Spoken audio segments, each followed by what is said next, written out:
할렐루야! 오늘도 주님의 은혜를 사모에 나오신 우리 성도님들을 예수님 안에서 사랑하고 축복합니다. 저는 오늘 여러분들과 함께 나를 붙드시는 하나님의 손길이란 말씀의 제목으로 함께 은혜를 나누고자 합니다. 우리 인간은요, 살아가면서 수없이 넘어집니다. 우리가 태어나서 걸음마를 배우기 위해서 일어섰다 넘어졌다를 반복하면서 결국에는 일어섭니다. 젊을 때는 또 실패해서 넘어질 때도 있습니다. 그리고 가정을 이루고 가장이 되었을 때 경제적인 어려움 가운데 넘어질 때도 있습니다. 노년이 되면 항상 계속되는 질병과 외로움 속에 넘어지기도 합니다. 그것이 바로 우리의 인생입니다. 그런데도 우리가 넘어지거나 그냥 엎드러지지 않고 오늘 이 자리 가운데 나온 것은 다 하나님의 은혜인 줄 믿습니다. 넘어짐 가운데서도 우리를 지켜주시고 또 우리를 붙드시는 하나님의 은혜가 있기 때문에 다시 일어설 수 있었던 겁니다. 오늘 말씀은요, 다윗이 쓴 시편입니다. 여러분, 다윗의 인생에서 정말 수없이 많은 위기와 그리고 또 어려움 가운데 그런 인생을 다윗은 살아갔습니다. 그때마다 다윗은요, 하나님의 손길로 이겨낼 수 있었습니다. 목동으로 양들을 보호할 때도 그 위험 속에서, 사자와 곰의 위험 속에서도 주님을 믿고 의지하며 하나님의 손길로 그가 이겨낼 수 있었습니다. 골리앗 앞에서도 마찬가지였습니다. 사울의 창을 피하고 광야에 도망치는 가운데서도 하나님의 손길로 다윗은 모든 어려움들을 이겨낼 수 있었습니다.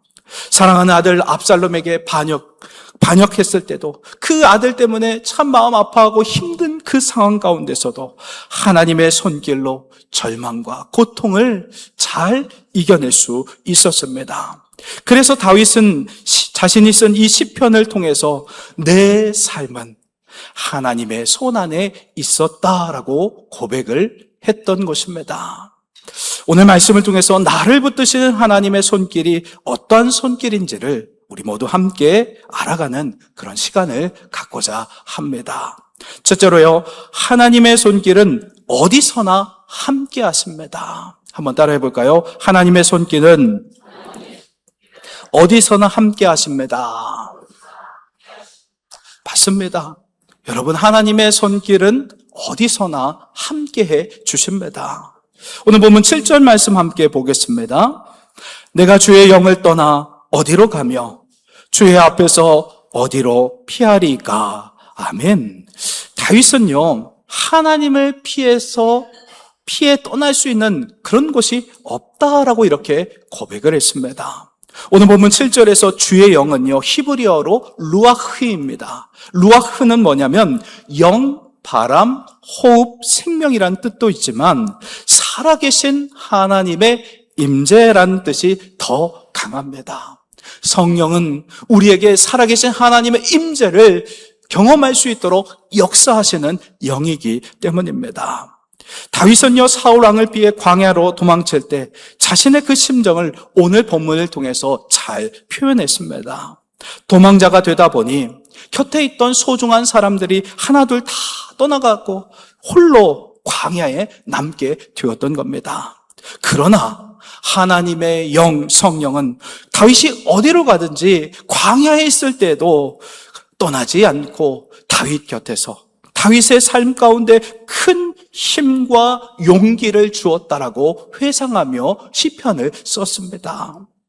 다윗처럼요, 요셉도 하나님 그 고난 가운데 정말 다윗 못지않게 요셉도 많은 고난을 당한 사람이었습니다. 요셉은요, 아버지의 사랑을 한 몸에 받아 형들에게 미움을 사서 버림을 받았습니다. 같은 혈육이었던 형들에게 이 요셉이 어떤 일이 당했냐면 그 깊은 수렁, 구덩이에 빠뜨려서 죽이려고 밀쳐버렸습니다. 그리고 그를 끄집어내서 노예 상인에게 팔아서 애굽의 노예로 팔아넘기는 아주 힘들고 어려운 인생을 살아가야 했습니다. 그런데 보디발 장군은 그 집에서 또 억울하게 또 누명을 써서 결국에는 감옥에 갇히기도 했습니다. 감옥에서 만난 술관원장의 그 꿈을 해석해 주면서 복직되면 억울한 누명을 가운데 이 감옥에 갇혔는데 풀어달라고, 자신을 도와달라고 요청했으나 오랫동안, 몇 년 동안 아무 소식이 없었습니다. 이처럼 요셉은요, 사람들에게 철저히 외면당하고 버림을 받았습니다. 그런데 창세기 39장에 보면 3번씩이나 반복해서 이렇게 말씀합니다. 여호와께서 요셉과 함께 하셨다라고 말씀하고 있습니다. 요셉이 갇혀 있었던 그 절망의 감옥에서 하나님은 요셉과 함께 계셨던 겁니다. 창세기 39장 23절 말씀을 함께 보겠습니다. 간수장은 그의 손에 맡긴 것을 무엇이든지 살펴보지 아니하였으니 이는 여호와께서 요셉과 함께 하심이라. 여호와께서 그를 범사에 형통하게 하셨더라. 아멘. 여러분, 이렇게 요셉에게 임재하시고 함께 하신 하나님은요, 그 절망의 감옥 속에서 그 절망의 감옥을 뛰어넘어 형통케 해 주셨다는 것입니다. 결국 하나님은요, 요셉을 감옥에서 애굽의 총리실로 바꿔 주셨다는 것입니다. 우리가 절망의 감옥에 있을지라도 주님이 나와 함께 하시면 그 절망 속에서도 희망의 싹이 일어나고 우리를 살리시고 우리를 높이시고 우리를 형통케 하시는 하나님의 함께 하신 손길 가운데 우리가 거해야 한다는 것입니다. 우리가 잘 아는요, 바울과 실라도 빌립보 지역에서 복음을 증거하다가 억울하게 감옥에 갇히고 말았습니다. 절망의 그 감옥에서 주님이 함께 하신다는 그 믿음을 가지고 바울과 실라는 기도하고 찬송했습니다. 그래서 감옥이라는 그 최악의 장소가 간수장을 구원할 수 있는 최선의 장소로 바뀌게 되었던 겁니다. 이처럼 고난은요, 내 힘으로 이기는 것이 아닙니다. 하나님께서 나와 함께 하신다는 그 확신 속에서 주님과 교제할 때 이 절망의 감옥에서 오히려 형통의 축복으로 주님께서 누릴 수 있도록 역사하신다는 그 사실을 믿으시기 바랍니다. 다윗이 영적으로 깨어있고 가장 형통할 때가 사울왕에게 쫓길 때였습니다. 고난의 광야 가운데 홀로 있었을 때, 그때 영적으로 가장 깨어있었던 시절이 바로 다윗의 그 광야, 그 일정이었습니다. 그 광야 생활에서 주님을 더 깊이 만나고 나와 함께 하시는 하나님을 만나며 교제하며 그렇게 살아갈 수 있었습니다. 절망의 광야에서 가장 친했던 요나단도 없었습니다. 아무도 없는 그 광야에서 다윗은 오로지 하나님만 바라보며 더 가까이 하나님과 교제하며 주께서 나와 함께 하신다라는 것을 깊이 경험할 수가 있었습니다. 그래서 다윗은요, 주의 영을 떠나서는 주의 영을 피할 수 없다. 광야에서도 주님은 거기 계셨고, 내가 눈물 흘리고 아파하고 그렇게 고통 속에 절규할 때도, 그때도 주의 영이 함께했고 위로했고 새 힘을 공급해 주었기 때문에 주의 영을 떠나서는 살 수 없다라고 이렇게 고백할 수 있었던 겁니다. 둘째로요, 하나님의 손길은요, 가장 낮은 절망의 지옥에서 놓지 않습니다. 한번 따라해 볼까요? 하나님의 손길은 가장 낮은 절망의 지옥에서 놓지 않습니다. 맞습니다. 하나님의 손길은 가장 낮은 절망의 지옥에서 우리를 놓는 법이 없습니다. 오늘 보면 8절 말씀 함께 보겠습니다. 내가 하늘에 올라갈지라도 거기 계시며 스월에 내 자리를 펼지라도 거기 계시니이다. 아멘. 다윗은요, 가장 높은 하늘과 또 가장 낮은 스월이라는 지옥에서도 하나님은 함께 계신다라고 고백했습니다. 스월은요, 히브리어로 죽음과 절망의 자리를 뜻합니다. 스월은 지옥처럼 희망이 보이지 않는 가장 깊은 절망을 말하는 것입니다. 다윗은 인생의 밑바닥까지 떨어져 있을 때도 하나님께서는 이미 거기 계신다라고 그것을 그 삶 가운데 경험했습니다. 광야에서 홀로 남겨졌을 때 주님이 위로해 주셨고, 주님이 온전히 그 모든 상황 가운데 해결해 주시고 구원해 주시고, 사울이 포위막을 좁혀올 때도 주님이 지켜주시고 살려주시고 회복시켜 주셨기 때문이었습니다. 여러분, 다윗은요 그런 위험천만한 광야 학교를 졸업하고 드디어 왕이 되었습니다. 가장 높은 위치에 이스라엘의 왕이 되는 그 자리까지 올랐습니다. 그런데 가장 높은 자리에 올랐을 때 다윗은 오히려 넘어지고 말았습니다. 모든 것을 가진 왕이 되자 하나님 도움 없이도 살 수 있으니까 그냥 하나님을 의지하지 않았던 겁니다. 부하들이 피 흘리는 전쟁터에서 암몬과의 전쟁을 치르고 있었을 그때에 다윗은 홀로 왕궁에서 편안하게 지내고 있었던 겁니다. 그때 왕궁 옥상에서 거닐다가 밧세바를 보고는 간음죄를 저지르고 말았습니다. 다윗은 자신의 그 죄를, 간음죄를 감추기 위해서 결국에는 충성스러운 그런 장군이었던 우리야 장군을 전쟁터에서 죽게 했습니다. 이때가 영적으로 다윗이 가장 밑바닥에 있었을 때였습니다.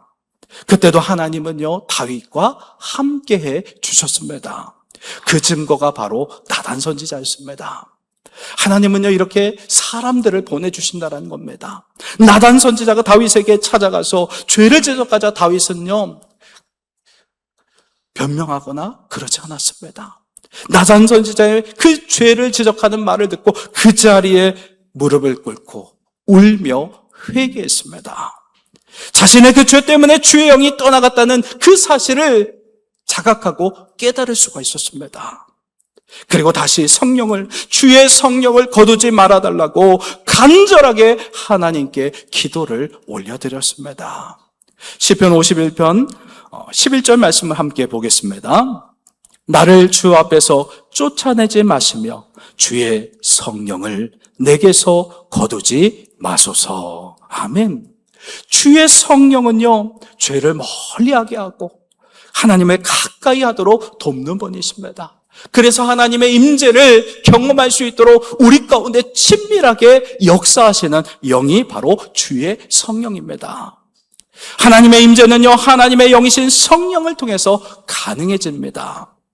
우리를 죽음과 절망의 자리로 이끄는 그 죄를 가까이 할 때 우리 안에 계신 성령께서는 아파하신다는 겁니다. 고통 가운데 거하신다는 겁니다. 사람들과 다툼이 있고 죄를 짓거나 또한 여러 가지 죄 가운데에서 하나님을 멀리 떠났을 적에 우리 성령 하나님은 마음의 아픔 가운데 고통 가운데 거하신다는 겁니다. 죄를 지은 죽음과 절망의 자리에서도 우리 성령께서는 우리 죄를 깨닫게 하시고 하나님의 손길을 경험하도록 역사하시는 분, 그분이 바로 주의 영 성령이십니다. 마지막으로요, 하나님의 손길은 끝까지 붙드시고 인도해 주십니다. 함께 따라해 볼까요? 하나님의 손길은 끝까지 붙드시고 인도해 주십니다.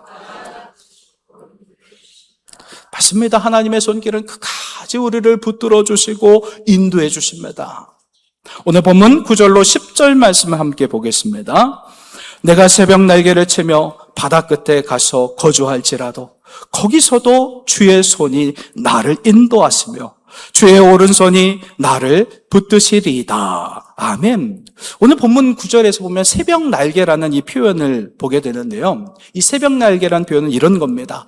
아침 해가 탁 돋을 때 산에서 이제 태양이 떨어올 때 갑자기 햇빛이 쫙 하고 비치자 순식간에 그 빛이 비쳐 나가고 퍼져나가듯이 가장 빠른 속도로 도망가는 것을 새벽 날개로 표현한 것입니다.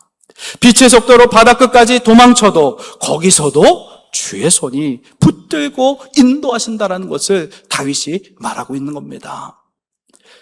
제가 아는 후배 전도사님이 계신데 그 전도사님이 사역 초기에 사역이 너무 힘들고 그리고 가정 형편이 정말 힘들고 어려워서 깊은 절망과 그 좌절감에 빠지고 말았습니다.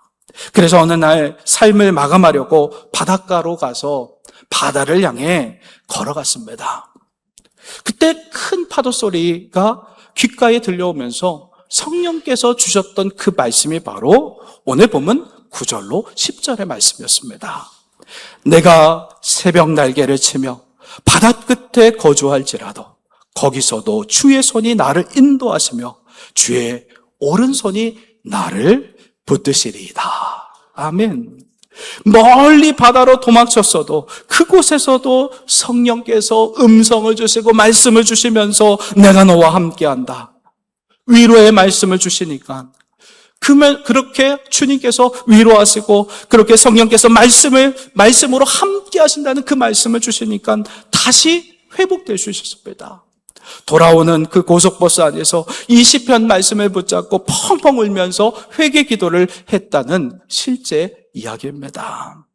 이처럼 하나님의 손길은 끝까지 우리를 붙드시고 인도하시는 역사가 있습니다. 오늘 보면 10절에서 주의 손은요 히브리어로 야드입니다. 성경이 말한 이 하나님의 손은 무슨 손이냐? 보호, 능력, 구원, 인도라는 포괄적 개념이 담겨진 주의 손이라는 겁니다. 하나님의 손은 어디에나 있는 편재된 손길이라는 겁니다. 우리 눈에 보이지 않지만 하나님의 손길은 언제 어디서나 역사하신다는 그 사실을 우리는 믿어야 합니다. 여러분, 부모의 사랑 속에서 자란 우리 자녀들을 사춘기가 되면 변합니다. 독립적으로 바뀝니다. 그래서 일찍부터 부모의 곁을 떠나서 살아가고 싶어 합니다. 그런데 부모의 그늘에서 벗어나면 정말 행복할 것 같고 편안하고 자유롭고 그렇게 살아갈 줄 알았는데 사회생활을 하다 보면 어떻습니까? 참 힘들구나. 우리 부모님이 우리 먹여 살리려고 참 고생하셨구나라는 것을 깨닫게 됩니다. 부모의 그늘이 얼마나 소중한지를 집 나가서 사회생활 하다 보면 다 깨닫게 됩니다. 그래서 명절 때 우리 자녀들이 서울에 살거나 또 다른 타 지역에 살면 귀경길이 되면 정말 힘들고 어려운 그 귀경길을 뚫고 부모님께 찾아오는 것도 바로 이 때문입니다. 부모의 그늘이 정말 좋았기 때문에 그래서 그 사랑의 품 안으로 다시 돌아오게 되는 것입니다. 하나님의 손길도 마찬가지입니다. 우리를 붙드신 하나님의 손길이 얼마나 귀한 것일지를 깨닫게 되면 다시 하나님의 품 안으로 돌아올 수밖에 없는 겁니다. 여러분, 우리를 사랑하시는 그 하나님의 손길 우리가 벗어나면 금방 깨닫게 됩니다. 하나님의 손길 안에 있을 때 가장 행복하다는 그 사실을 우리는 깨달아야 합니다. 여러분, TV를 보면요, 그 사자나 그리고 호랑이가 새끼를 옮길 때 어떻게 하는지 아십니까? 목덜미를 그 날카로운 이빨로 물어서 옮깁니다. 그 날카로운 이빨로 그 목덜미를 물을 때 새끼 사자나 그 호랑이, 새끼 호랑이 그 사자 입에서, 어미 사자 입에서 죽을 것 같은데 상처를 입히지 않고 미세하게 힘을 조절해서 잘 이렇게 옮깁니다. 이런 자연의 원리가 바로 하나님의 손길이 아닐까 생각이 듭니다. 여러분, 하나님의 품을 떠나 도망칠 때도 하나님은 우리의 목덜미를 주의 손으로 붙들고 우리를 안전한 곳으로 이끄시고 역사하신다는 겁니다. 여러분, 이렇게 하나님은요, 우리가 여기로 가고 저기로 가고 하나님을 위해서 바다 끝에 가도 주님은 다시금 주의 손으로 우리를 붙잡고 다시 안전한 주님의 품 안에 거할 수 있도록 우리를 옮기시는 사랑의 손길인 것을 우리는 믿어야 합니다.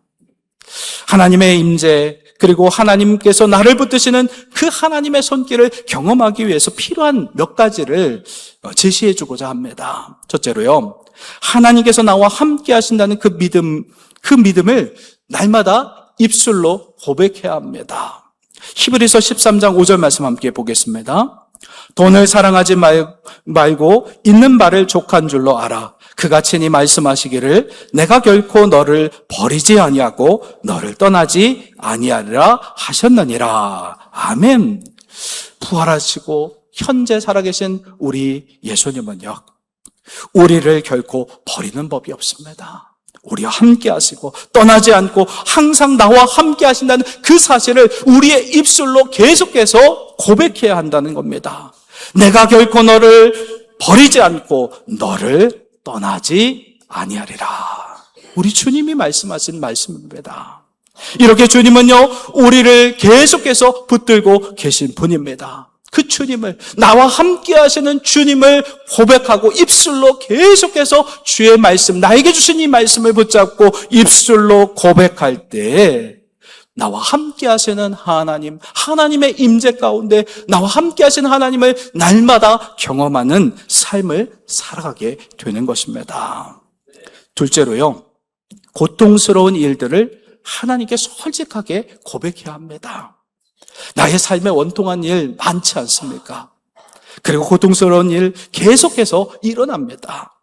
죄가 없었던 다윗도요, 사울 왕에게 미움을 사서 쫓기는 신세가 되고 말았습니다. 사울을 피해 동굴에 숨었던 다윗은요, 하나님 앞에서 자신의 원통함과 불만과 어려움과 그 모든 아픔들을 기도로 쏟아냈습니다.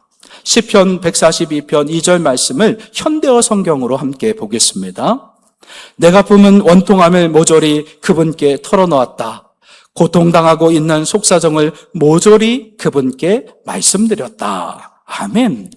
우리 안에 죄악을 보면 주께서 듣지 아니하시기 때문에 우리 안에 있는 죄악과 아픔들, 슬픔들, 고통들을 사람들에게 쏟는 것이 아니라 사람들에게 퍼붓는 것은 안 됩니다. 하나님께 쏟아야 합니다. 다윗처럼 그 아픔과 고통들을 막 하나님께 쏟아내야 우리의 영이 건강해지는 겁니다.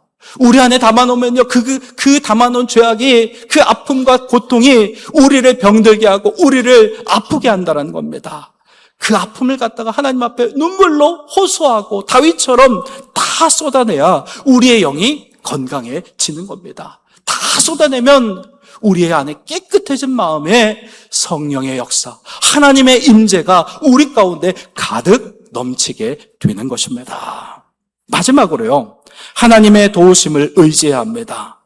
여러분, 병에 걸리면 어디로 갑니까? 병원으로 갑니다. 그리고 우리가 배고프면 어디를 향합니까? 집에 가거나 아니면 식당으로 갑니다.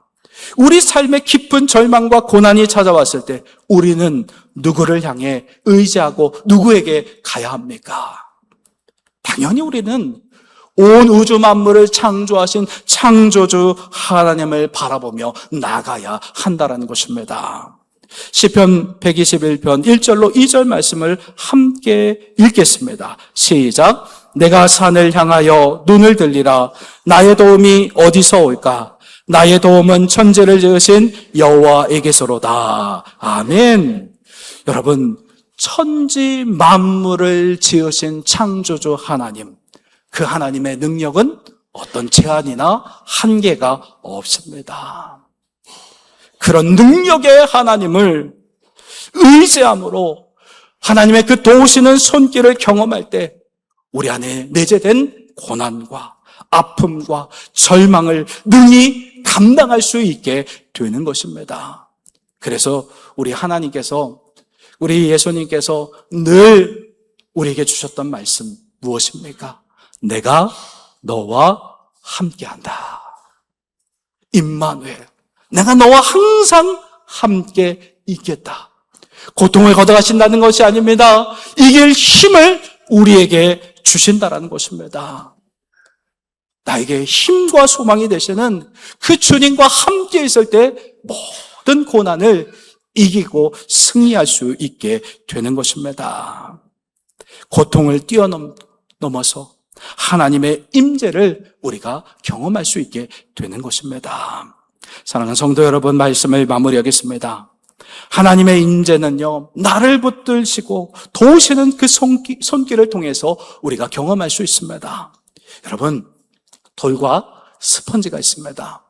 돌은요, 바다에 넣으면 표면이 그냥 물에 들어가게 되고 물에만 젖게 됩니다. 돌 표면의 색깔도 잠깐 물에 그 닿으면서, 바닷물에 닿으면서 변할 수도 있습니다. 하지만 그 딱딱한 돌의 내부는 결코 변함이 없습니다. 이것이 바로 넓은 바다와 같은 그 하나님의 임재의 손길이 딱딱한 돌처럼 받아들이지 않고 거부하는 자의 모습이라고 할 수 있습니다. 반면에 스펀지는 어떻습니까? 바닷속에 넣으면 천천히 그 바닷물이 흡수를 합니다. 그 바닷물에 흡수돼서 가라앉습니다. 바닷물이 모든 구멍에 함유되어서 스펀지의 그 본질적인 변화를 일으킵니다. 여러분, 함유라는 이 단어는 국어사전적인 이런 의미가 있습니다. 어떤 목적을 위해 하나로 합쳐져 같이 행동하는 것을 뜻합니다. 이렇게 넓은 바다처럼 우리를 감싸고 계신 그 하나님의 손길을 돌처럼 저항할 것인가? 아니면 스펀지처럼 받아들일 것인가? 그것을 결정하는 몫은 바로 우리의 몫이라는 겁니다.